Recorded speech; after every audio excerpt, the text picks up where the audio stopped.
Picking back up, section 5.1 in Calculus BC, we're now going to take a look at another rectangle approximation method. What if instead of LRAM, what if we were instead asked to do RRAM? And sometimes the best thing to do is just start off. Look, we still have every base of a rectangle, all 8 of them in fact, to be 1/2. But what if on our rectangle base here, what if it was the right endpoint that would determine how tall our rectangle would be? You can see in red, I've just drawn that in. What if over here in this last rectangle, from 4.5 to 5 with that base, what if it was the 5 that would determine how tall that rectangle would be? Well, now you can see we're getting a lot more area. In blue, that LRAM, you could see we were getting too little area. We were not having, the complete area bounded by the curve. We were getting a little less. Now in red, we're getting too much. Hopefully you can see that. So we're going to really go sum sequence. We still have the same basic formula. It's always base, in which case this is always delta x, whatever you have, 1/2. Your height is always your y value, so it's the function value. It's whatever function you have. This is with respect to x, but notice where we start. What's the first x value we'd plug in to determine a height? It's no longer 1, it's 1.5. You can see that. The last x value to determine a height is 5. It's that right endpoint here. And we'd still be going by steps of 1/2. So what we can do, thankfully, is quickly get this calculator up. What if I did second enter? Second enter will allow us to pull back what we just typed in. What's the benefit? You no longer would have to go through, the pain of getting everything back in. Sorry about that. We lost that page just for a second. Well, look, you could just get some sequence. You have the same formula. What changes? Your first x value. It's no longer 1. It's going to be 1.5. I would say comma. Well, what's your ending x value? Well, it's just going to be a 5. And then what's our final step going to be? Well, it's going to be 0.5. So you could very quickly see what's happening. You can just change a few numbers here, hit enter, and you can see this is 47.5. So without too much work, there's your RRAM. It's a great way of using sigma notation where you're saying, hey, keep doing 1/2 times x squared. But that x squared, the first x squared value occurs from when you have 1.5 plugged in. The last one is a 5. And you just add it all up, incrementing, having your x value increase by 1/2 each time. Well, we now have to address the issue, what if we wanted MRAM? MRAM, let's just say that we wanted to have a different color. Maybe I'll go to green. And you could say, well, what's the midpoint between 1 and 1.5? Well, if you averaged 1 and 1.5, it wouldn't take you too long to add the two together. Well, you don't even have to add the two together and divide by 2. Certainly you can do that. You can just see if your x increased by 0.5. If you took half of that, you'd be at 1.25. That would be the midpoint. Likewise, what's between 4.5 and 5? Well, you could average those two, of course, but you could also just as well see by inspection that it's really 4.75. Keep getting this strange pop-up here. All right, so in any event, you've got this new height determined in the middle.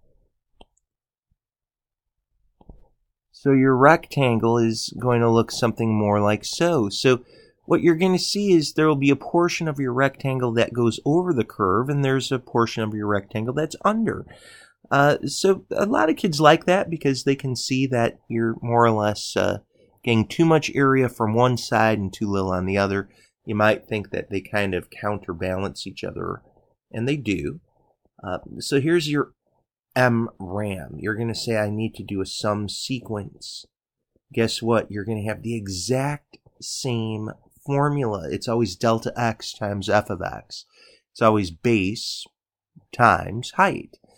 You're always going to have comma x. But now, what's the first x value that determines a height? Well, it's the midpoint of your first rectangle base. It's 1.25. What's your last x value determining the height? Well, it's 4.75, as we just saw. And you're still going to be at 1/2 here. And I'm kind of mixing decimals and fractions. And, that's okay, of course. Look, we can go second enter and get this to show up. And you can see, well, we just go back here and say my first x value is 1.25, comma, my last x value is 4.75. I'm just typing over my last entry, and we say comma. Could you actually make a 1/2 show up? Of course you could. We could just say 0.5, close our parentheses. Real quickly, we could get 41.25. Now your 41.25 is in between those two area approximations. I'll leave it to you to confirm that actually the MRAM is not the average of them. That can surprise some kids, but it's actually not. But tell you what, we still have something else to talk about. And this last example right here just screams out that it's created by the College Board. And indeed it is. It's a table or a tabular problem. And we're asked, in fact, to use a RRAM, a right rectangle rule, to estimate distance traveled. By the way, you're going to do this a lot. And what you can do very quickly here is make a quick graph. Now, you don't have to do this. Usually the first few times we're doing a problem like this, I certainly like to include a visual to really make crystal clear what is happening. This is your base, and this would be your number of seconds, your time in seconds. So you're going to go over a 25-second time interval. And if you're really counting, you can see you're going to have 5 rectangle bases that you could create. And perhaps they're going to say use 5 rectangles in this instance. Well, a right rectangle rule. Well, what we're going to see is that first base right here, you can see that it's going to be a base of 5. The 5 is going to go up 31 units. Now, you could put 31 over here, but suffice it to say, at 0, we would have had a very different height. But the height of your rectangle is determined by this right endpoint.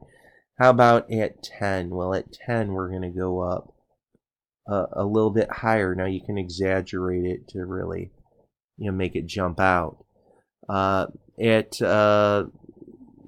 you're looking at a time of 15, of course, you can see it's going to go up even a little bit higher. It looks like it's going up to 43. And then at 20, it looks like we're going to go up to 47. And then at 25, actually, it looks like it takes a little bit of a dip. It looks like this is going to be at 46.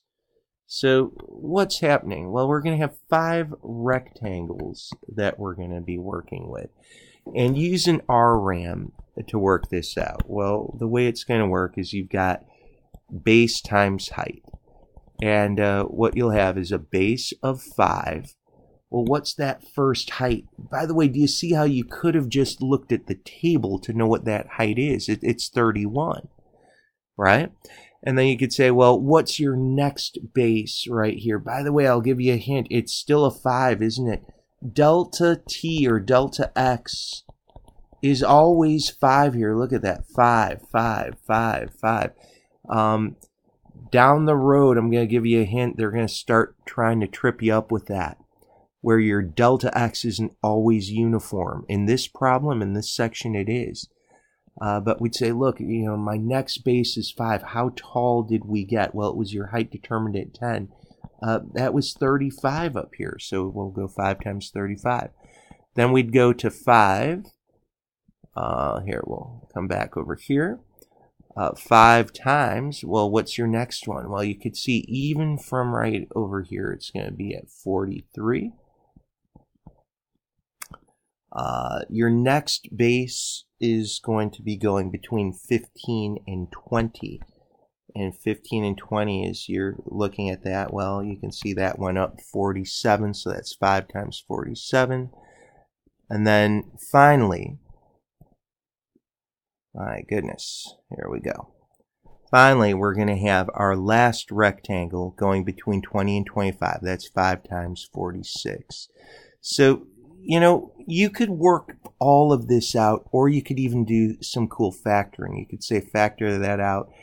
A 5 is going to go on in each and every one of these. So that can speed up your process a little bit. And then what? Using a calculator, we can definitely get some help and drag that over and say, well, if we wanted to work that out, we'd have 5 and then multiply that to 31 plus 35 plus 43 plus 47 and then plus 46. And wonderfully, by factoring that 5 out, that can speed up the process. We'd get 1010, and that begs the question, 1010 what? Well, look, in every rectangle, you had seconds for your x. You could see that, or your t. And here for your y's, you'd have feet per second. So at this point, you could say feet per second times seconds is going to cancel out to just get you feet. So this is approximating distance traveled. Now, by the way, you can do the same thing for an LRAM. And, we're going to do that real quickly, or at least get that started. If we were to work this out and say, well, look, 0 to 5, right now, your first rectangle, this time you only go up 25, right? From 5 to 10, well, this time it's the 5 that's going to determine how tall you are. That's your 31, right? Between 10 and 15, well, your left endpoint of 35 would be the one that's going to determine your height. From 15 to 20, again, it's your left endpoint. Your left endpoint is going to be 43. So just going up over here. And then finally from 20 to 25, well, what's on the left? Well, it's the 20. It's going to be 47. So this is going to go up just a little bit higher at 47. Well, you're going to have the same thing. You're going to have base times height all the way through. What's your first base? Well, it's a base of 5. It's the base everywhere. It's 5 times 25 plus. Well, then we'd go for this rectangle right here, a base of 5 and a height of 31. Next one, base of 5 with a height of 35. This one right here, a base of 5 with a height of 43. And finally, a base of 5 with a height of 47. So we could factor out a 5 just like we had done before. And then nicely just multiply all of that through. I'll leave it for you to confirm that that would be 905 feet. That's today's lesson. Once again, I guess what I'm really getting at is in the future, if you were doing an LRAM, do you even really need that picture? Well, you can see what I'm saying.